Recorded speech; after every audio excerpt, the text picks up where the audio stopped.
तो इसकी स्लोप यहाँ पे, इसकी स्लोप जो होगी, इसका डेरिवेटिव इस पॉइंट पे जो होगा वही होगा.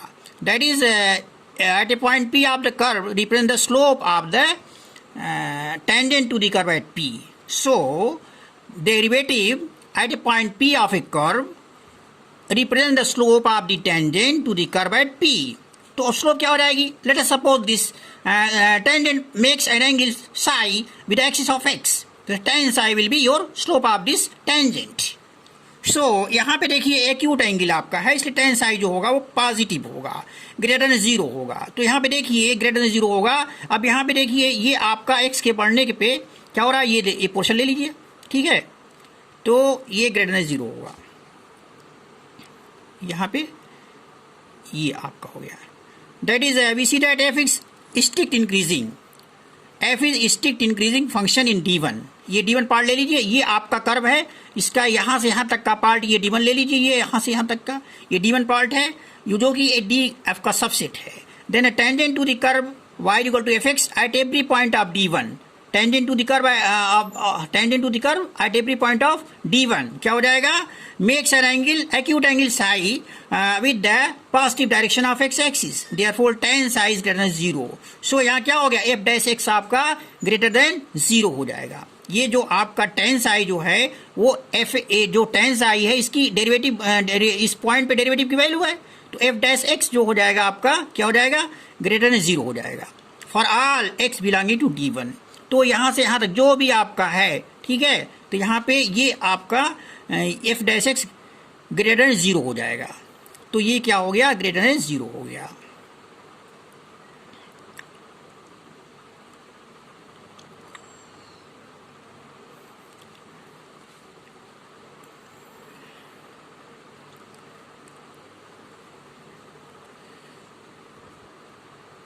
और एनालॉगसली फ्रॉम 6.23 यहाँ पे आ जाइए, 2 वाला part. We see that f is strictly decreasing function in D.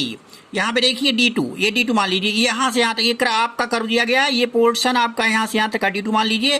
तो यहाँ पे क्या है? We see that f is a strict decreasing function, क्योंकि यहाँ पे देखिए जब हम x को बढ़ा रहे हैं तो f का मान क्या हो रहा है? f का मान कम होता जा रहा है x के बढ़ाने पे, तो डिक्रीजिंग फंक्शन हो जाएगा. और स्ट्रिक्टली क्यों हो जाएगा ये? क्योंकि कंडीशन ये फिक्स है, ठीक है. ये स्ट्रिक्ट डिक्रीजिंग क्यों हो जाएगा? क्योंकि ये देखिए जैसे जैसे ये ज़रूर मतलब ये कहीं भी ऐसा नहीं है कि 2x के करिस्पॉन्डिंग f का मान बराबर हो. तो then the tangent to the curve y बराबर fx, right? Tangent to the curve y बराबर fx at every point of D2 makes obtuse angle psi. तो obtuse angle psi बनाता है, जैसे यहाँ ले लिया, कहीं भी लेंगे जो टेंजेंट में ड्रा करेंगे तो ये psi जो हो जाएगा tan psi, इसका वो डेरिवेटिव हो जाएगा, डेरिवेटिव की वैल्यू जो हो जाएगी इस पॉइंट पे ये tan psi हो जाएगी. और ये obtuse angle इससे tan psi निगेटिव हो जाएगा. सो ठीक है. सो at every point of D2 makes obtuse angle psi with a positive direction of x axis. Therefore tan psi is less then negative. तो क्या इंप्लाई करेगा? f डैश x यहाँ पे निगेटिव होगा, लेस देन 0 होगा for all x belonging to D2. तो ये यहाँ पे हो गया, ये किसके लिए हो गया? Negative for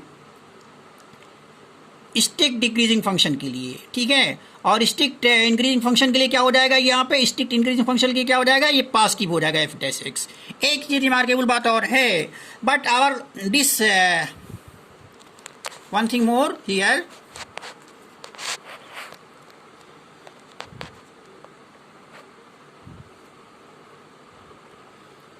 But this concept may fail. For example, consider the function fx बराबर x cube.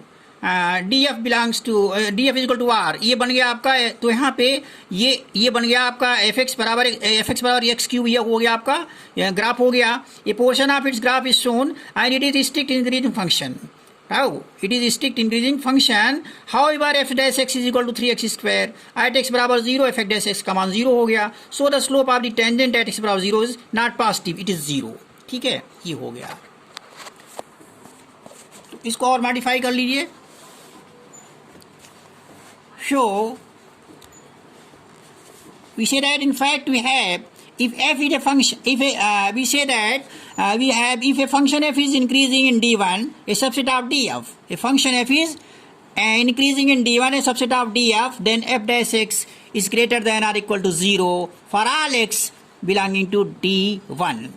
क्या हो जाएगा, f is increasing in D1, then क्या हो जाएगा, f dash x is greater than और equal to 0 for all x belonging to D1, और a function f is decreasing in D2, a subset of df, then f dash x is less than or equal to 0 for all x belonging to D2.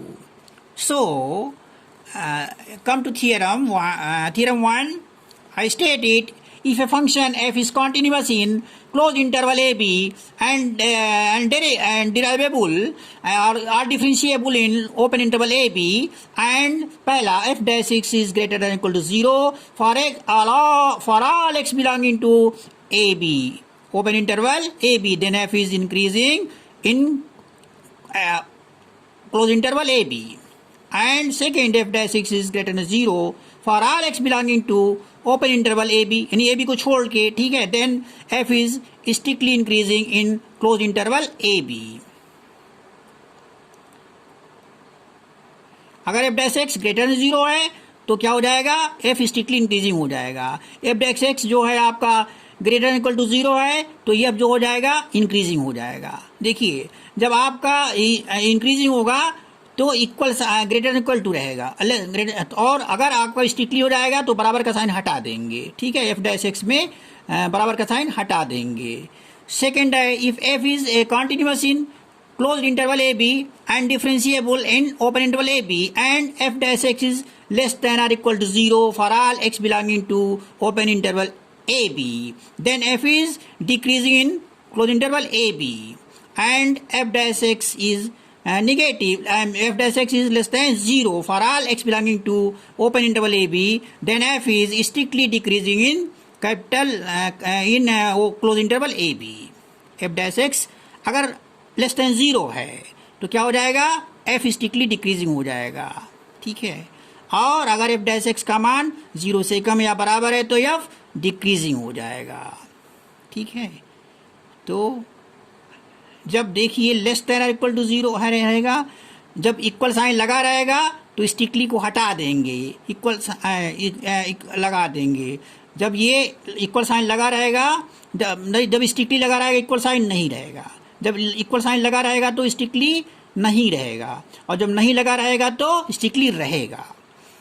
तो F x को compare करने में जब equal sign रहेगा तो strictly नहीं रहेगा, equal sign नहीं रहेगा तो स्ट्रिक्टली रहेगा, ठीक है. और इसको आपने पढ़ा है.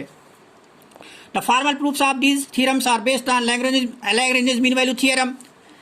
Corollary, a function f is continuous in closed interval a b, differentiable in open interval a b, and first is f dash x is greater than 0 for all x in open interval a b except for a finite number of points where f dash x is 0. Then fx is strictly increasing in closed interval a b. Second, f dash x is less than 0 for all x belonging to a b except for a finite number of points where f dash is equal to 0. Then fx is strictly decreasing in closed interval a b. Okay, I stop it here. So today I started the concept regarding increasing and decreasing functions of in applications of derivatives. At first you go through it and be convinced with the concept, be clear with the concept, then I will solve questions based on this concept. Okay, see, just it is concept. At first you clear concept in your mind regarding this topic, then you solve a problem. Okay, initially it will be difficult for you because it is your initial stage. When you will go through it 2 times 3 times, it will be easier to me and easier to all of you. Okay, right, thanks. I stop it here. Okay.